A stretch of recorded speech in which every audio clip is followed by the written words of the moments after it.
Hi, good afternoon. My name is Yvette Alaniz. I'm a RN here at DHR. Just a reminder, this is a live segment where you'll have the opportunity to ask questions. I will answer questions after I share with you a little bit about myself and my career here at DHR Health.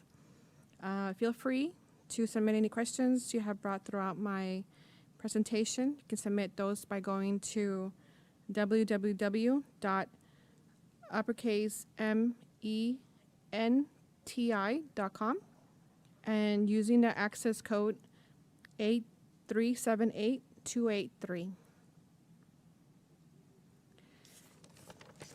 So my name is Yvette Alaniz. I'm excited to be here, being able to speak on behalf of Neuro, DHR Neuro ICU and the nursing profession.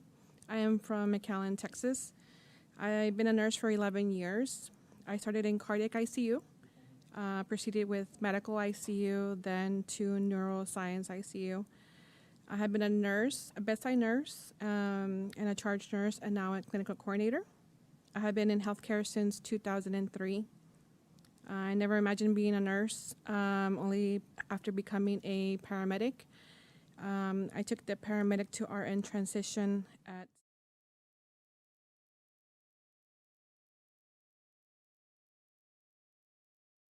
So my path to becoming a nurse was, I attended Southside College in McAllen. My paramedic took from school was 2 to 3 years, and then another 2 years for their RN program. I worked as a paramedic for a few years before going to the nursing program. I used student loans to pay off my schooling, and I worked part-time to pay for school.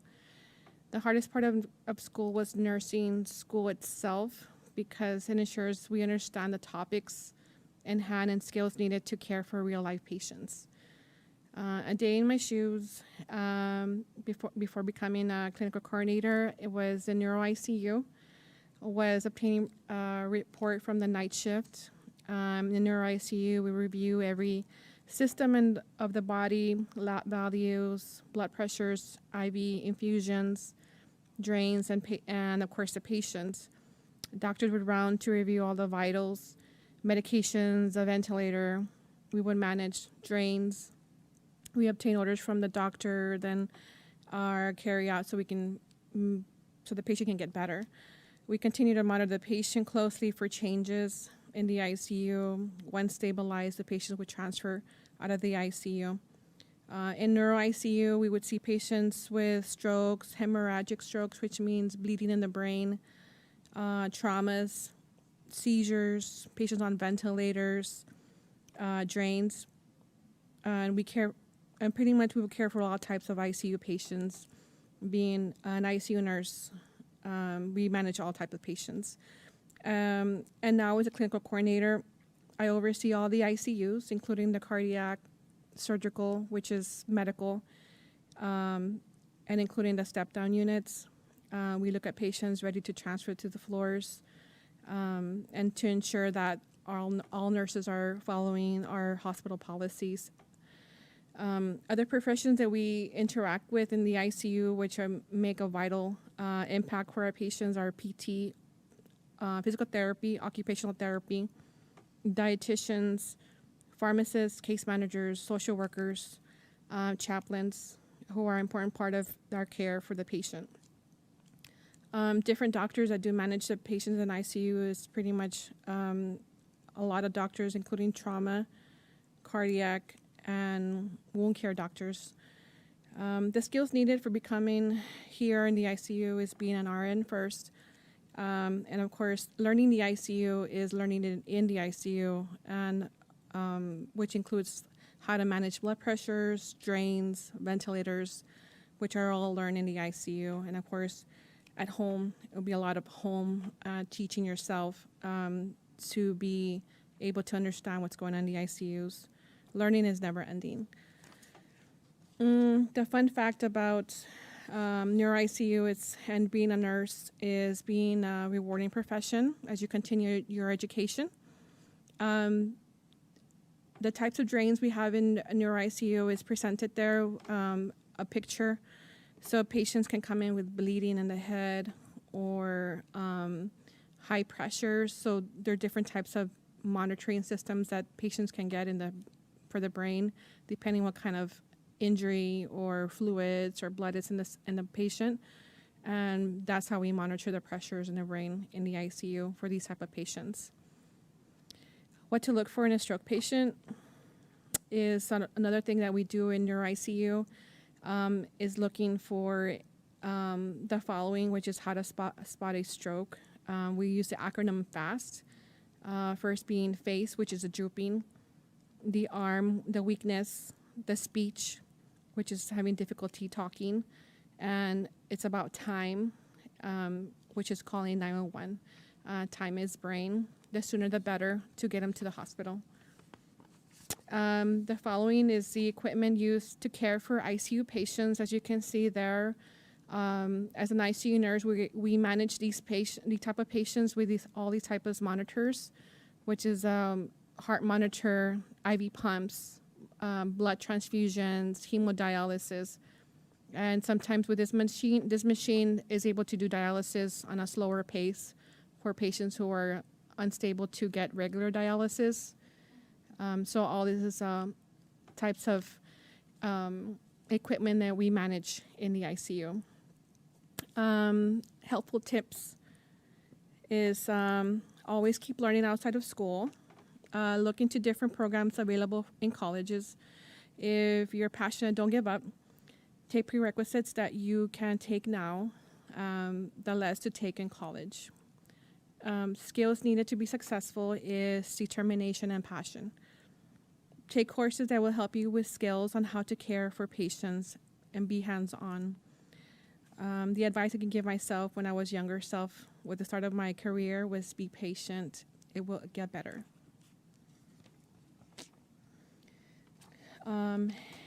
Any questions? Let me check here.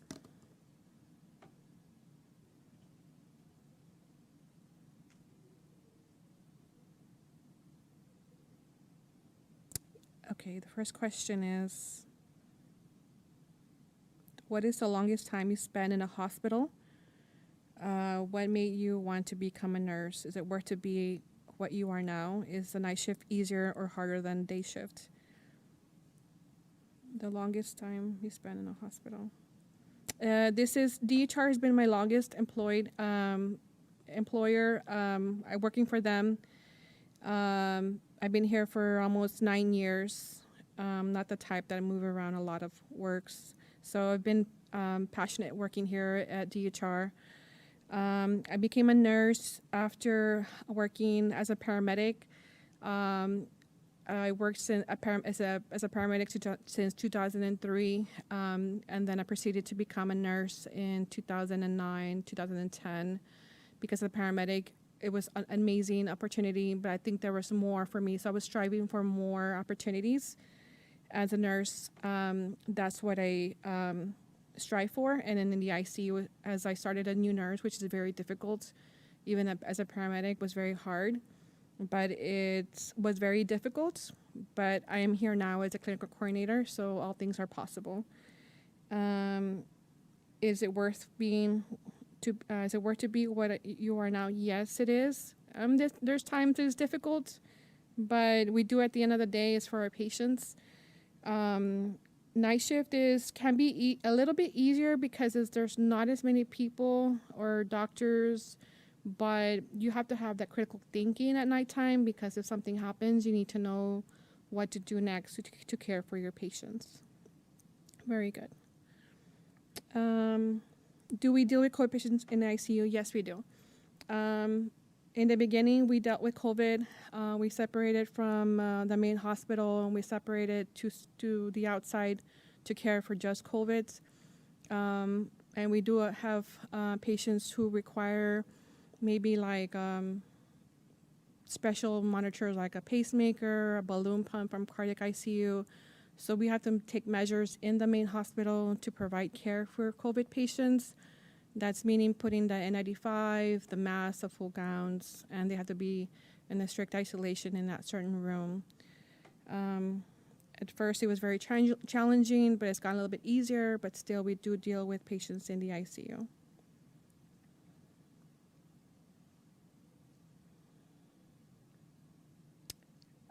What do you do when the surgeon has to use the restroom? Are they able to take a break and leave the room? The surgeon, does come to do bedside procedures. No, he doesn't take a break. He's able to finish his procedure at bedside. Let's see. I'm trying to manage this real quick, guys.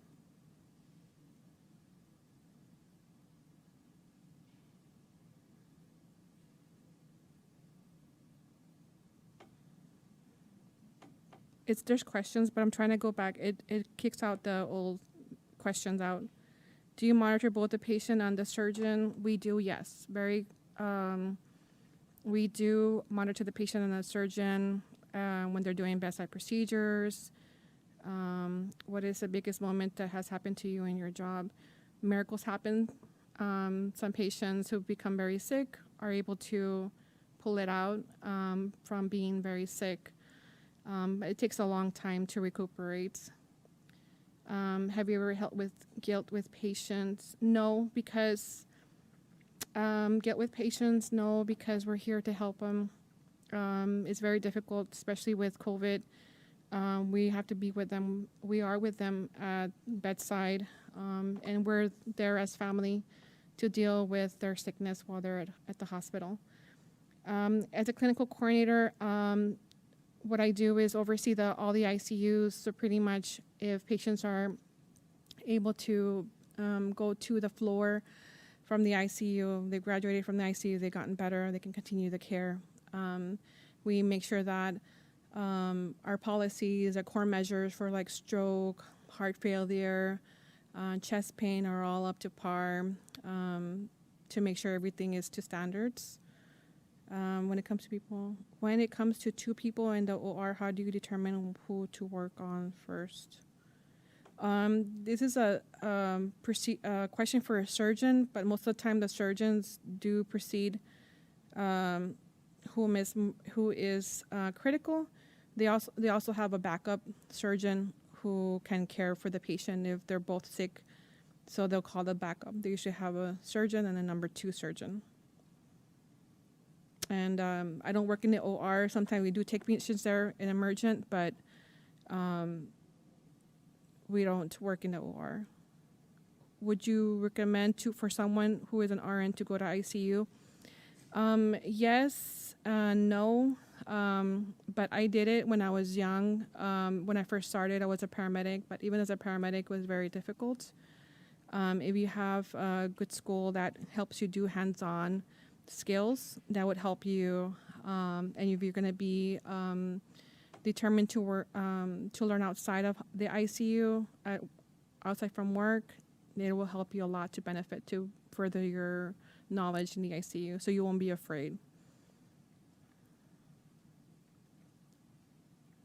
What other career options do you have as an RN in the ICU? We have several. We have charge nurses. We have nurses who do procedures. We have different types of ICUs, surgical ICU nurses, which is they manage patients with trauma, surgical patients. You have your, which is where I came from, Neuro ICU, patients with strokes. You have your cardiac ICU, being able to recover open hearts, patients who need pacemakers. How many patients do you have at a time? Depending how severe, how critical they are, we have a ratio of a nurse to 2 patients, or if they're really sick or they're like an open heart, is to one nurse to 1 patient. Do I ever wish to be a surgeon? No. So I can go home and sleep. They're always on call, always at the hospital. Are you thinking of staying as a paramedic or planning to do another type of job? Unfortunately, my paramedic license expired last year. I forgot to renew it. So I'm planning to stay as a nurse from now on. And as a clinical coordinator, there are other career options, which is escalate, going up to manager or director or assistant CNO to CNO, which is a chief nurse officer. Are you thinking, as an ICU nurse, can you work anywhere else? Yes. Anywhere you can dream, you can travel. Different specialties require, ask for nurses, other big hospitals. So we are very needed right now. So pretty much they can hire any nurse. ICU nurses especially are very high commodity. What was one experience that changed you as a nurse? The patients show me a lot. That things, patients themselves, in general, I think, have changed me as a nurse. They've taught me a lot how to care for them and family, to be able to be more passionate and more understanding of where they come from. I put that one. How does your family feel about your profession? My family has been very supportive. My parents have been supportive when I was a paramedic, and now my husband. So they understand my job. It's pretty difficult. Many times I don't know what I go through, because we don't say anything when we get home. It's just pretty much go home and sleep. But it's a very rewarding job.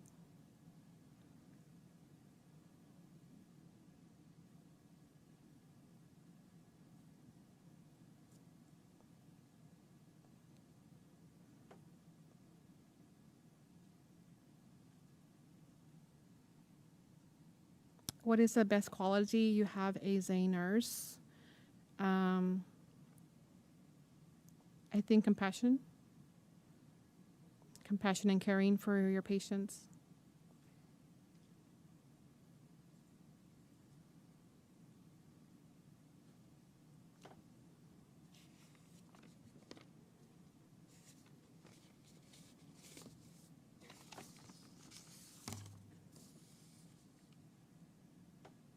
Do you plan on getting more education? Yes, I do. I'm actually in the works of getting my bachelor's degree. You can still work as an ICU nurse as an ADN, but people take different routes in life and take their time. Some have progressed to becoming nurse practitioners. Now they're offering doctorate of nursing. So don't ever stop going to school, no matter if it takes you one course at a time. What has been the most troubling situation you have been in?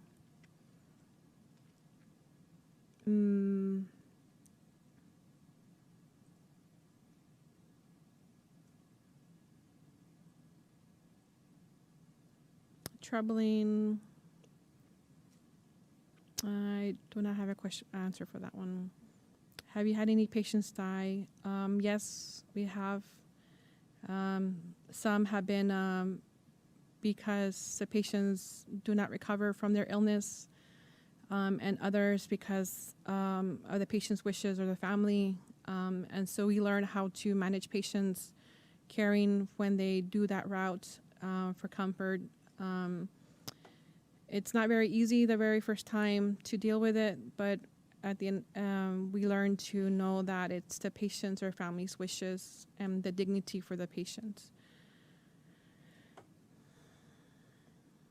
Have you ever thought of being a travel nurse? Yes, I have, even now, but if I wasn't married or have a family, I would have, but my need is here in the hospital. We're able to manage what's going on here. And traveling is having to relocate somewhere, a new location, which is kind of hard for me. Other people have done it without a problem. It's just how they're able to manage being able to move and travel. But it's also very rewarding because you can see a lot of areas we've never been, states and cities. How do I deal with family? It's a learned process. You have to be patient because a lot of times it's being calm and hearing them and listening to them. It's just a matter that a lot of families are having a difficulty understanding the disease of the patients going through in the hospital, and understanding, listening, and to be able to deal with it. It just takes some time, and with that, we can find out what the issues are and to help it get resolved.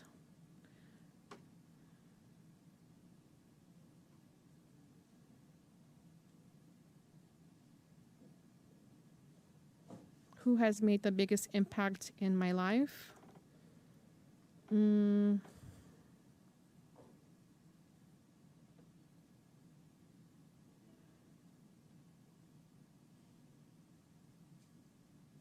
not sure. I'm not sure who's made the biggest impact. God.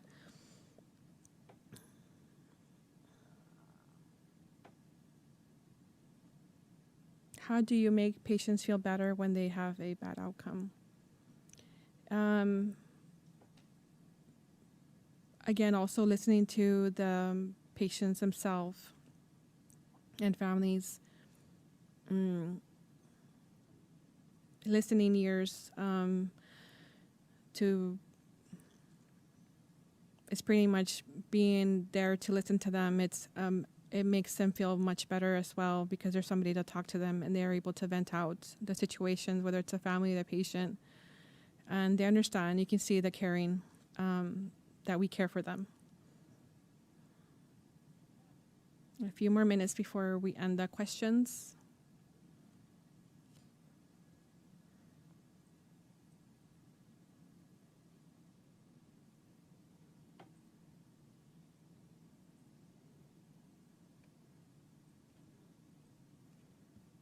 So I'll be taking a few questions. Again, submit your questions. Go to menti.com and use the access code 837-828 and 3.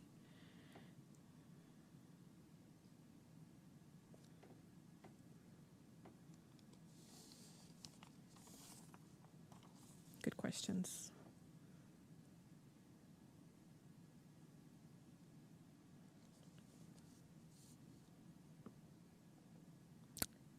Again, thank you for having me today. Appreciate it. Y'all have a good day.